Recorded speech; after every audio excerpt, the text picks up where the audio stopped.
मेरे भाई कंट्रोवर्सी बहुत चल रही है इस बात की कि मतलब अजीत सर ने ये चैनल छोड़ दिया, वो चैनल छोड़ दिया। मतलब RW पे आपने देखा होगा कि अजीत सर ने जो है रोजगार भी तंग छोड़ दिया। तो अब छोड़ दिया तो अब उनके पीछे क्यों लगे हो भाई? नवीन सर ने क्या बोला, अजीत सर ने क्या बोला, उसने क्या बोला, क्या है यार? अब बहुत सारे मतलब आप मतलब जैसे यूट्यूब खोलोगे तो भाई अब किसी ने कोर्ट केस कर दिया, किसी ने कुछ कर दिया। मतलब जो कंट अब जितने जिसने जो बोला है वो आप इस वीडियो में देख लो। चलिए बहुत बढ़िया। मैं देखिए, मैं आप लोगों से बस ये कहूंगा कि आप पढ़ लीजिए, आप इन चीजों में मत पढ़िए किसने क्या किया, किसने धोखा दिया। क्या आपने कभी पूछने की कोशिश की, जो मेरे भाई दो तीन भाई कमेंट कर रहे हैं, क्या आपने पूछने की कोशिश की कि कोई जो अपने 5 साल आपको दे चुका है ना, 5 साल में जब आपके लिए कुछ नहीं किया, अब इतना बड़ा फैसला क्यों लिया उसने? कोई तो बहुत बड़ा रीजन रहा होगा ना। आपने पूछा कभी किसी से? आपने पूछा कि आप दूसरों को रेंज रोवर डिफेंडर है, स्कॉर्पियो, पंच, दो दो फ्लैट, करोड़ रुपए दे रहे हैं? आपने पूछा किसी से कि दूसरा टीचर कैसे रह रहा है वहां पे, क्या कर रहा है? नहीं। कहने का मतलब ये है मेरे भाई, जब तक आपको किसी की हकीकत ना पता चल जाए, जब तक आप मतलब बीच में ना बोला करो, कोई भी हो। देखो, गलती एक तरफ से होती होती नहीं है भाई। आप अजीत सर की बातें भी तो सुनो, ठीक है? आप अंकित भाटी सर की भी बातें सुनो, तब आप कुछ ना कुछ बोलो ना। कमेंटों में बहुत सारी चीज़ें हैं यार। किसी भी चीज़ मतलब किसी भी चीज़ में एक इंसान को ब्लेम नहीं करते, ठीक है? अगर उसकी गलती है, आपको पता है, तो आप कह सकते हो। पहले सुनो तो सही। पूछा ना। दूसरों पे आरोप प्रत्यारोप लगा लेना बहुत मुश्किल है, ठीक है? बहुत बहुत आसान है आरोप प्रत्यारोप लगाना। बेटा, अपने गलेमान में झांकना बहुत मुश्किल होता है, अपने आप को झांकना बड़ा मुश्किल होता है, ठीक है? अपने अंदर झांकना बड़ा मुश्किल होता है, दूसरे के ऊपर आरोप प्रत्यारोप लगा देना बड़ा मुश्किल है। अजीत सर ने क्यों छोड़ा? अजीत सर ने इसलिए छोड़ दिया था क्योंकि भाई उनका भी ये था कि उनको जो चीज़ें चाहिए थी वो चीज़ें नहीं मिल रही होंगी, ठीक है? तालमेल नहीं मिल रहा होगा, इसी वजह से तो छोड़ दिया। बड़ा मुश्किल है, ठीक है? मैं ये नहीं कह रहा कि भैया देखिए, हर किसी को ग्रोथ की आवश्यकता है, हर कोई चाहता है बढ़ना। क्या आप क्यों पढ़ रहे हो? आप भी चाह रहे हो ना अपना पढ़ाई अपना आगे करना। क्या आपसे कुछ 1 रुपया लिया मैंने? है क्या 1 रुपया लिया? आप अगर फ्री में कोर्स करवा लेना, कर देंगे क्या? कर देंगे? बेटा, यूट्यूब की दुनिया बड़ी अलग है। सच्चाई में आओ, सच्चाई में आओ, सच्चाई में आ जाओ मेरे लाल, सच्चाई को समझो, ठीक है? ये सारी बातें अलग हैं। मैंने तो मना ही नहीं किया, मैं पढ़ा दूंगा बैच। मैंने तो कहा था 25 जुलाई तक मैं बैच पूरा कराऊंगा, लेकिन मुझे मना कर दिया गया, नहीं अब आप मत पढ़ाइए। मैंने तो मना नहीं किया। मैंने मना नहीं किया कि भाई मैं बैच नहीं करा रहा। मैंने कहा कि मैं बैच कराऊंगा, मैं कंप्लीट कराऊंगा, लेकिन आपने ही मना कर दिया कि नहीं कराएंगे आप। इसमें मैं क्या कर सकता हूँ? चलिए, हर किसी को अपना भैया ग्रोथ का अधिकार है, और हर किसी को बधुआ मजदूर थोड़ी बना के कोई रखेगा।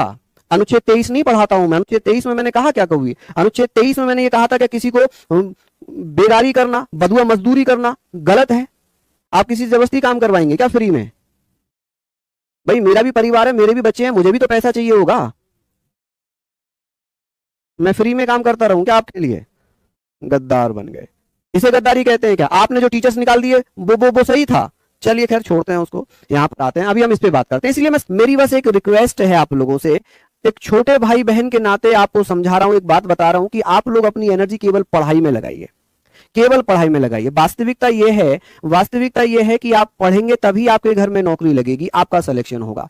फालतू की बातों में कुछ नहीं रखा है। यहां पर लोग 15-15, 20-20 हजार रुपए देकर वीडियो बनवा रहे मेरे खिलाफ कि आप अजीत के खिलाफ वीडियो बना दो, आपको 15,000। मेरे पास चैट हैं। अगर मैं वो चैट दिखाने पर उतर आऊंगा ना तो फिर दिक्कत हो जाएगी, है ना? तो मेरी प्रवृत्ति वो है ही नहीं। मेरी प्रवृत्ति वो नहीं है कि मैं किसी को बोलूं कि मैं 15,000 रुपए दे रहा हूं, तुम मेरे लिए वीडियो बनाओ ना। लेकिन ये मेरे खिलाफ वीडियो बना रहे हैं, 15-15 हजार रुपए देकर वीडियो बनवा रहे हैं। क्या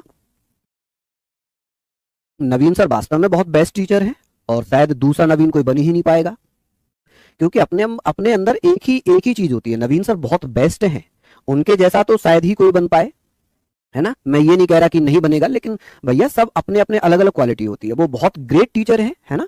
देखा उनको उनको कभी किसी के बारे में कुछ ऐसे बोलते हुए? कभी नहीं बोलेंगे, क्योंकि वो है, उनमें ठहराव है, वो जानते हैं हर चीज को, हर चीज को। चलिए, हम लोग यहाँ पर बात कर रहे हैं, सारी चीजें हमने ये पढ़ ली हैं अब, ठीक है? बाकी किसी पर ध्यान मत दो। जो बच्चे मुझे उल्टा सीधा बोल रहे हैं वो भी मेरे छोटे भाई बहन हैं, मुझे उनसे भी उतना ही लगाव है, उतना ही प्यार है जितना मैं औरों से करता हूँ, सबसे करता हूँ।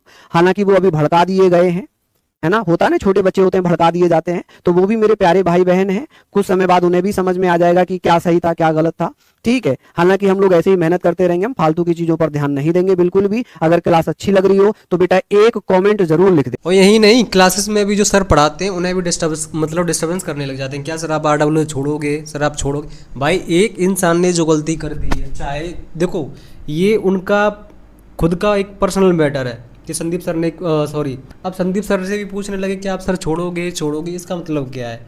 मतलब हर एक इंसान जाने के लिए थोड़ी ना बैठा है मेरे भाई।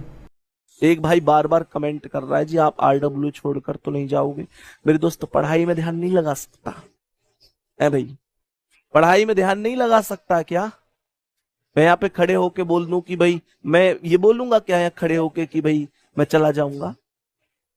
है भाई, कोई भी व्यक्ति बोलेगा ऐसे खड़े होके क्लास में कि मैं जाऊंगा? सीधी सी बात है, कोई नहीं बोलेगा ना, तो मैं भी नहीं बोलूंगा। है भैया, कोई नहीं बोलेगा ना इस बात को, तो मैं भी नहीं बोलूंगा। ये चीजें बोलने की और बताने की थोड़ी होती है, तो अपने दिल से होती है भाई, ये तो अपने दिल से होती है। बाकी मेरा मानना यह है कि जीवन में ना, जीवन में ये मेरा मानना है कि जीवन में अगर मेरे लिए किसी ने इतना सा भी किया है ना, तो मैं उसके एहसान को कभी नहीं भूलता। और रही बात आदरणीय अंकित भाटी सर की, तो मेरे दोस्त उन्होंने बहुत कुछ किया है हमारे लिए, बहुत कुछ किया है। मैंने दोबारा सुन लो, अगर किसी ने इतना सा भी किया है तो मैं उसका एहसान नहीं भूलता। और रही बात उनकी, तो उन्होंने तो बहुत कुछ किया है। हम बने हुए हैं यहीं से ही तो बने हुए हैं। ये चेहरा आज दुनिया जानती है कि संदीप सर कोई रीजनिंग में है। ये चेहरा पता है किसने बनाया है? इस चेहरे को बनाने के पीछे एक ही व्यक्ति है, आदरणीय बड़े भैया अंकित भाटी सर। और मैं बहुत अच्छी तरीके से जानता हूं कि अगर कोई भी व्यक्ति जब वो देखने लग जाता है ना, तो उसे ये भी देखना चाहिए कि मेरे बुरे वक्त में मेरे साथ कौन था, मेरे बुरे वक्त में मुझे मौका किसने दिया, मेरे बुरे वक्त में मुझे सपोर्ट किसने किया। वो बहुत सारी चीजें होती है। आ जाओ दोस्त यहाँ पर। एक चीज़ तो है, कहीं ना कहीं किसी इंसान को एक मतलब अंकित भाटी सर के पास में एक मतलब हुक्म का इक्का तो है, वो तब निकलेगा जब बिल्कुल बाजी पलट जाएगी। वो है नवीन सर, ठीक है। उन्होंने बोला है वीडियो में, आपने देखा होगा कि नवीन सर के बारे में उन्होंने बोला, आएगा ना वो, बुलाऊंगा उसे जब मेरे पास कुछ भी नहीं रहेगा, जब सब कुछ ख़त्म हो जाएगा। बहुत बड़ी बात है भाई। नवीन सर को लेके आओ। नवीन सर ठीक है, वो कहीं और चले, अभी किसी और दूसरे काम पे हैं। जिस दिन सब छोड़ के आ जाएंगे, जिस दिन कोई और छोड़ के चला जाएगा, आएगा ना वो, बुलाऊंगा उसको।